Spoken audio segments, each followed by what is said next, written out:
Hey everybody, it's Mike Peasall, pastor at Gateway Christian Center here in beautiful Goodlettsville, Tennessee. And today is, believe it or not, May 31st, and this is Mike's Midweek Message. I can't believe that we're already through May. Tomorrow is June 1st. Busy summer. I'm sure you guys are busy too. We're finally beginning to get a little summer weather here in Middle Tennessee, but that could change tomorrow. You never know. Today, my topic is jumping to conclusions and falling into conflict. I've always heard people laugh and said the only exercise they get is jumping to conclusions. But as I was reading through the Old Testament in my quiet time, I came across a story that I don't think I'd really ever paid attention to before, and it comes from the book of Joshua.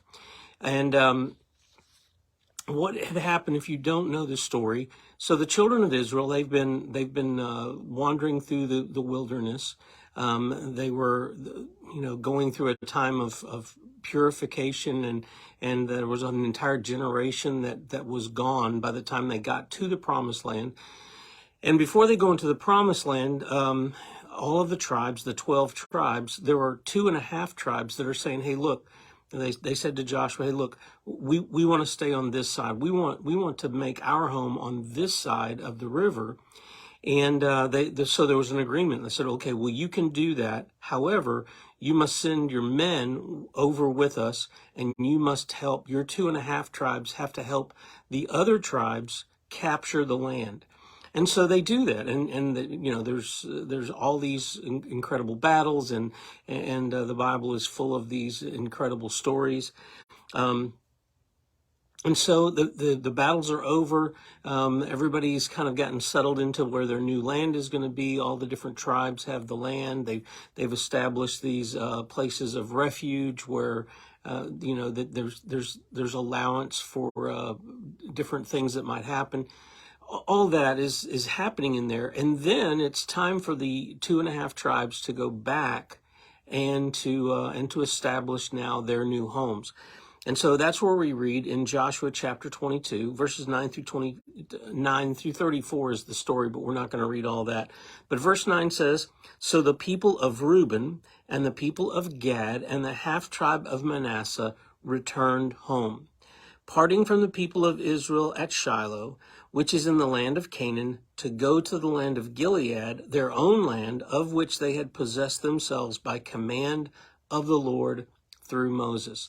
So they're going back across the river. And it's interesting, I don't know, did the river part like it did when they walked across?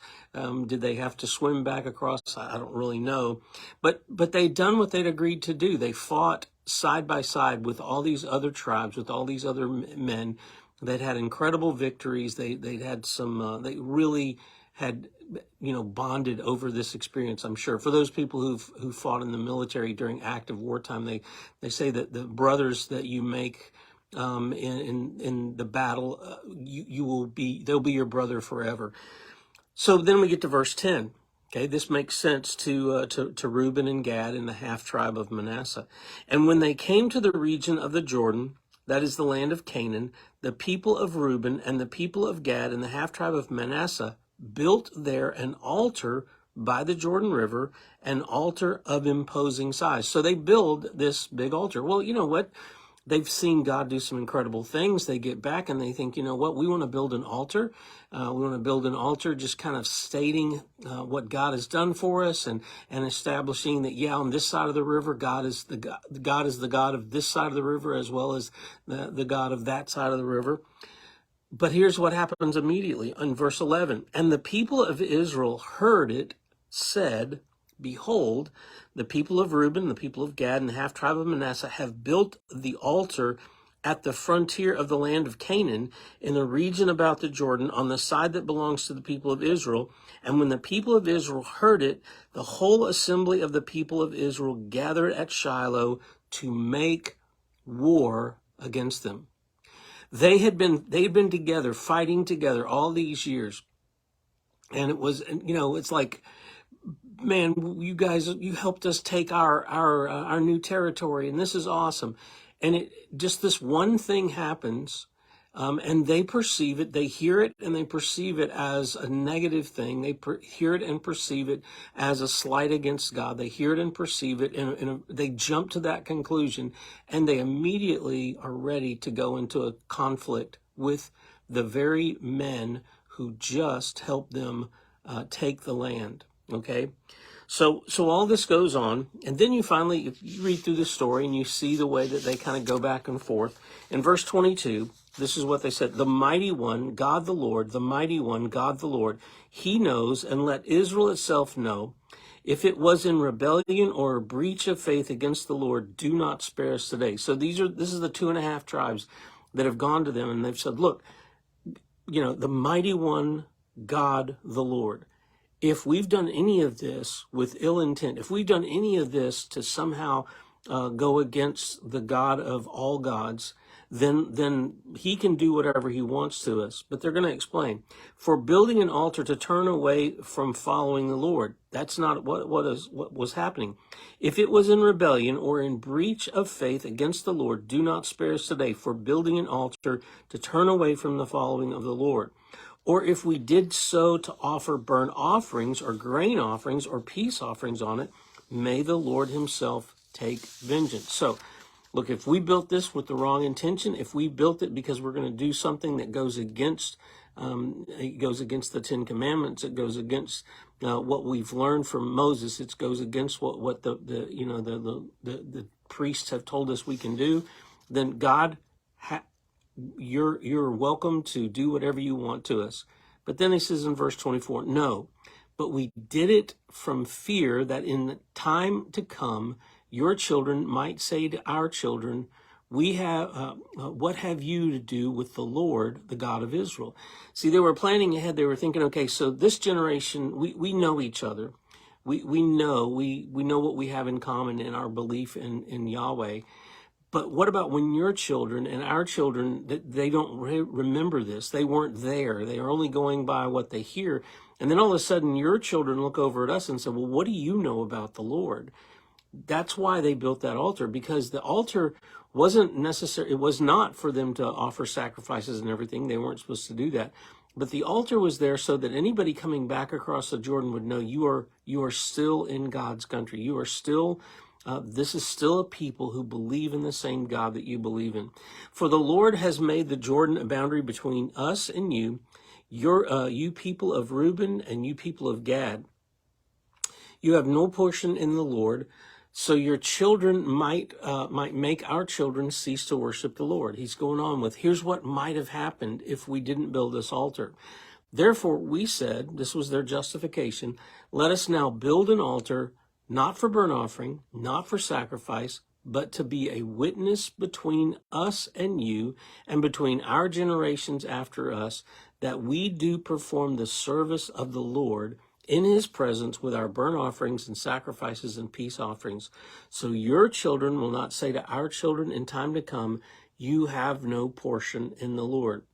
So they were trying to make sure that future generations understood that we are together. We are together in the Lord. There are 12 tribes, and although there are 2.5 tribes living on this side of the Jordan, the river is the only thing that separates us. We still believe in the same God. And so they built this altar. Once this all happens, then everybody goes, oh, okay, we misunderstood.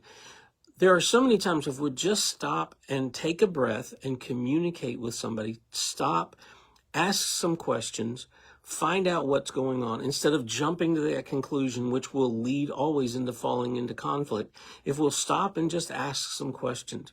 Here's a little secret about communicating. Volume does not make it easier to understand what you're saying. If you increase your volume, you're not going to make the person who you're talking to understand. I mean, if you speak English only and you're talking to somebody who speaks German only, I don't care how loud you yell, they're not going to understand you and you're not going to understand them. You have to speak in a language that you both have in common. What's interesting about how we hear, we tend to only hear one way. But how we speak, well, we can adjust the way we speak. We can ask questions. We can say things like, well, what do you understand about this topic? What do you think I'm saying? What do you think it is that I'm looking for? How can I help you understand this better?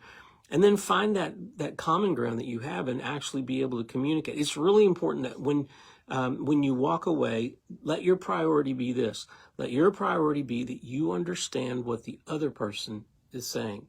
Because if that's your priority and that's their priority, you will walk away from the conversation. You'll understand them and they'll understand you. But usually our priority is, I need you to understand what I'm saying. Well, sometimes that's not exactly very easy, but if you make it be, if each person will make the goal of their conversation to be, I want to understand what you're thinking, I want to understand how you're feeling, I want to understand what you're explaining to me, I need to understand that, I'm going to ask some different questions so that I can actually understand what you're saying. And hopefully the other person will do the same to you. They will ask questions. They will be willing to make their priority be understanding you. If we can do that, well, we're going to jump to a lot less conclusions and we're going to fall into a lot less conflicts. I hope you have a great week. I'll see you next Wednesday, and happy June.